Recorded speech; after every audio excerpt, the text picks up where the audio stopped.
I want to do a quick review on this Dewalt chop saw. Show you the stats on it here.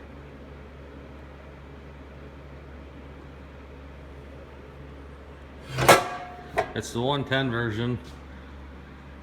As you can see, I had to put this down on here. This is just coil stock, and I just stuck it on here with some roofing nails because it's just utility. But this blade, these blades put out so much of this. That's just for one cut. I made a deer spreader bar today. I'm reorganizing my shop here, and this just got moved. But one of the problems, I would say, is that anything you got down here is just going to get full of that crap. And like I said, this is the 110 version. It cuts pretty good. This is like my 6th blade, so I've used it a bit. When you get into something like quarter wall that you're cutting through, or anything that's real hard, it's not like a mild steel, this will trip a breaker. It's the only thing I have on a 20 amp breaker, and it'll trip it. So you gotta walk over and turn your breaker back on, and it's kind of a pain in the butt to get anything done.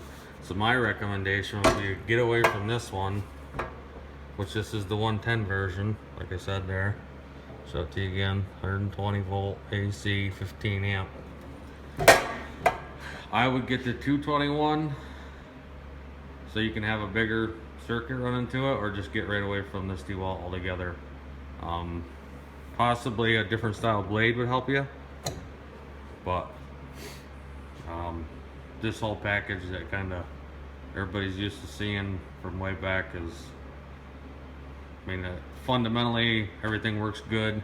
It's just messy, and this constantly trips breakers. So if you don't mind those two things, I mean, it does work great. I don't have any problems with it other than, you know, those design issues. So if you got the money to buy the better one, I would buy the 221. Have somebody wire it up for you. But I think I would stay away from this one if I had the choice to do it again. If you have one, you like it, that's fine. Good for you. But it does cut all right, but just like I said, there was a couple problems that you need to be aware of before you spend, I don't even know what they are now, 200 bucks or something like that, 150. But that would be my advice, would be to go with one of those slow cutters or the 220 volt.